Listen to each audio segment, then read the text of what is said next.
বাইরের প্রকাশ ঠাকুর ভারী অপছন্দ করতেন। কেশববাবু তাকে কতক বুঝিয়েছিলেন। অত বড় পণ্ডিত, নামকরা লোক, আবার কাগজ চালাচ্ছেন। ভাবলেন ঠাকুরের কথা সবাইকে কিছু জানানো উচিত। তাই তার কাগজে ঠাকুরের কথা লিখতে লাগলেন। ঠাকুর তাকে বারণ করলেন, কাগজে লিখে কাউকে কি বড় করা যায়? আর সত্যই তো, ভগবানের কথা ব্যাখ্যা করে অপরকে বোঝানো মানুষের সাধ্য?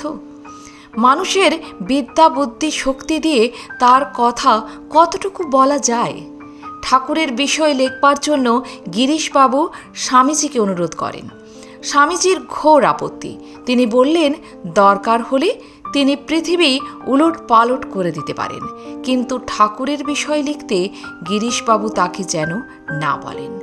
লিখতে গিয়ে শেষে কি ঠাকুরকে ছোট করে ফেলবেন?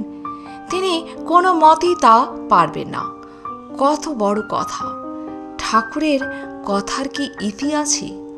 তবু অবতার পুরুষ পৃথিবীতে আসেন মানুষের কল্যাণের জন্য, মানুষের মতো হয়ে। মানুষ তাকে ধরতে পারে, জানতে পারে তার বুদ্ধির সীমার মধ্যেই। বক্তৃতা করে তাকে বোঝানো যায় না, তাকে বুঝতে হয় অন্তর দিয়ে। প্রণাম ঠাকুর।